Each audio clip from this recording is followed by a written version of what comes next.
día de hoy vamos a responder las preguntas del taller, empezando por la número 1, que es la teoría monofilética de la hematopoiesis. Según esta teoría, las células sanguíneas derivan de una célula madre hematopoyética en común, HSC, también llamada citoblasto pluripotencial. Este citoblasto posee la capacidad o propiedad de diferenciarse en todos los linajes sanguíneos y también se autorrenueva, es decir, se autosustenta. Se diferencia en múltiples linajes de células no sanguíneas, de igual forma contribuyendo a la regeneración celular de múltiples tejidos. En el adulto tiene la capacidad de reparar tejidos y patologías. Durante el desarrollo embrionario, aquellas células están presentes en la circulación y tienen diferenciación específica de diferentes órganos. La célula madre hematopoyética en la médula ósea da origen a múltiples colonias de células madres.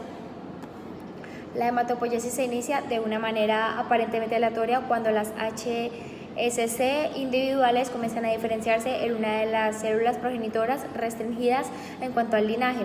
Estas células tienen receptores superficiales para diversos factores que influyen a la maduración y a la proliferación hacia el linaje en específico.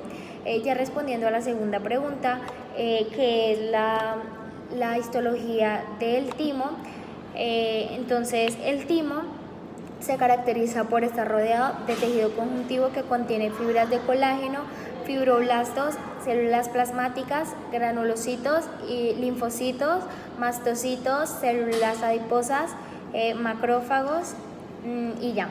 Además, estos se extienden en los cordones hacia el parénquima del órgano. Esto hace que se dividan en lobulillos tímicos.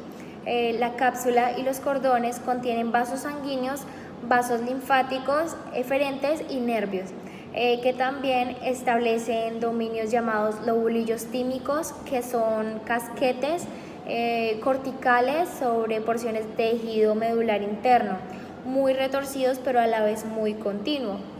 La corteza tímica se caracteriza por su basofilia en los cortes teñidos con hematoxilina y eosina. Esto gracias a que los linfocitos están muy juntos y sus núcleos son teñidos con intensidad. Además, se caracteriza por ocupar espacios dentro de una extensa malla de células epiteliales reticulares. Se reconocen 6 tipos de células epitelio-reticulares, 3 ubicadas en la corteza y 3 en la médula. La primera son las células tipo 1. Estas se encuentran entre la corteza y la cápsula del tejido conjuntivo, así como entre el parénquima cortical y los cordones. El cuerpo celular y las evaginaciones citoplasmáticas contienen abundantes filamentos intermedios que poseen un núcleo grande con abundante eucromatina. Células tipo 2 expresan moléculas de MHC tipo 1 y tipo 2, que participan en la educación de los timocitos. Y por último tenemos en la corteza las tipo 3, las células tipo 3, que van a estar ubicadas en el límite entre la corteza y la médula, creando una barrera funcional entre la corteza y la médula, que van a poseer también MHC1 y MHC2. La médula tímica. La porción interna del parénquima contiene gran cantidad de células epitelio-reticulares y linfocitos T agrupados de forma laxa, que contiene principalmente linfocitos grandes. Estos linfocitos tienen núcleos pálidos y cuantitativamente es más citoplasma que los linfocitos pequeños. Tienes además las células tipo 4 que están localizadas entre la médula y la corteza círcula de las células tipo 3. Poseen evaginaciones laminares con uniones oclusivas entre células adyacentes, así como entre ellas además crean la barrera a la altura de la unión corticomedular.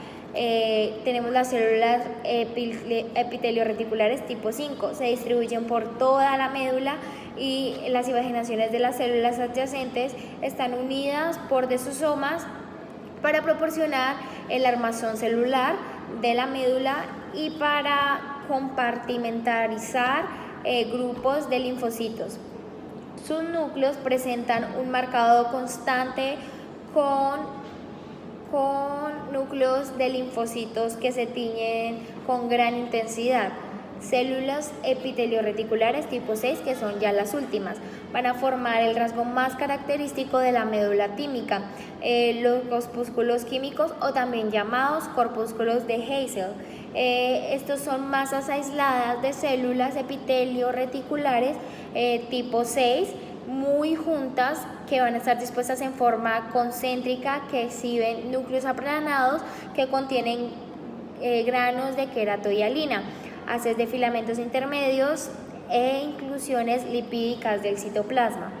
Las células están unidas por demosomas. El centro del corpúsculo tímico puede presentar indicios de cornificación. La tercera pregunta va a estar relacionada con la embriología del timo.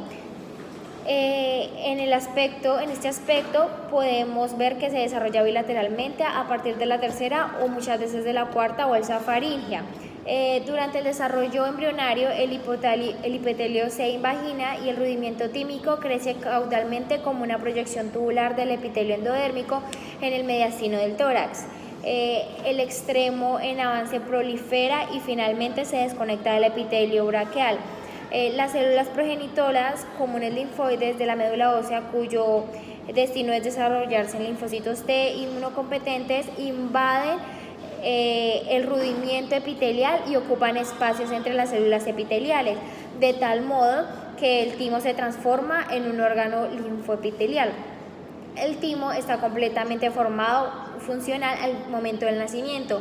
En la mayoría de las ocasiones se va a mantener como un órgano grande hasta el tiempo de la pubertad, donde la diferenciación y proliferación de linfocitos T se reduce y la mayor parte del tejido linfático es reemplazado por tejido adiposo.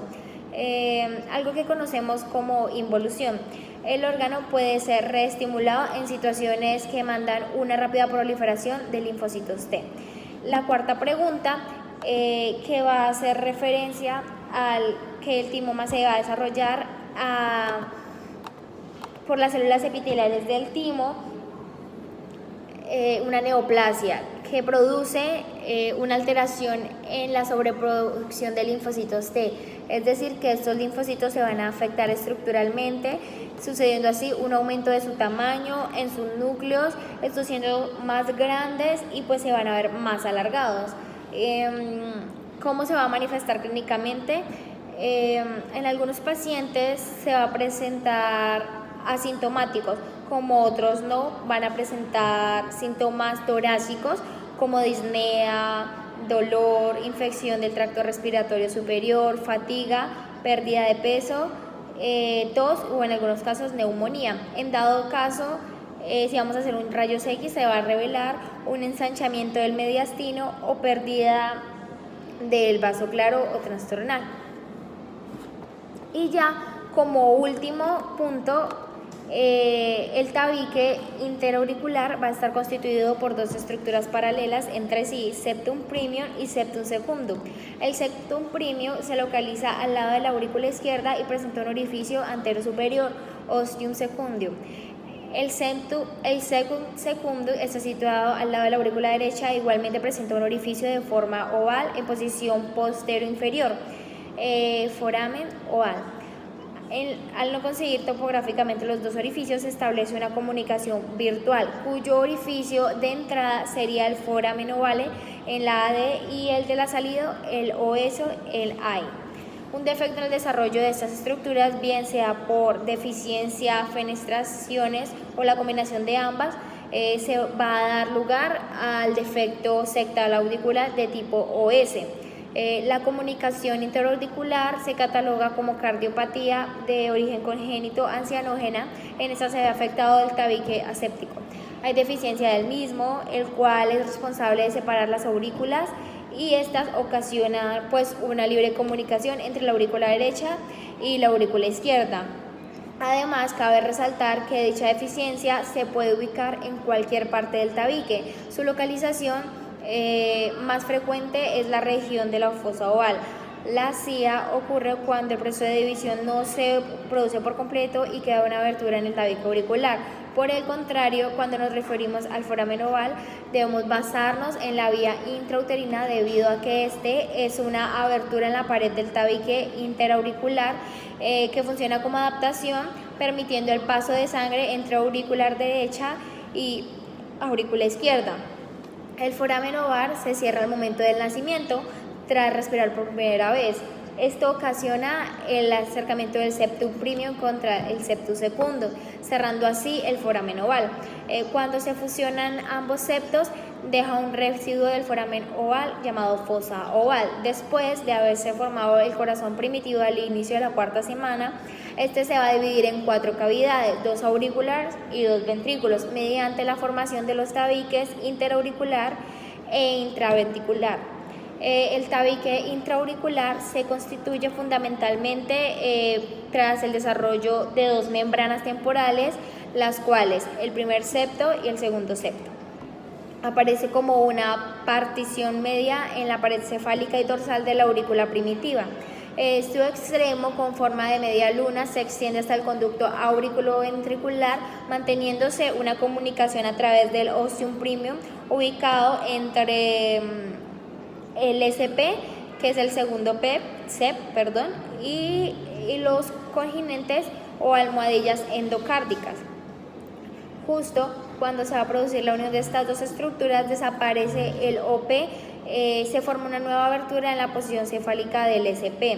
El ostium secundum, mediante múltiples pequeñas perforaciones, producto de la autogénesis celular en esta región, esta membrana aparece como una segunda membrana partición membrocraneal al lado derecho de la primera.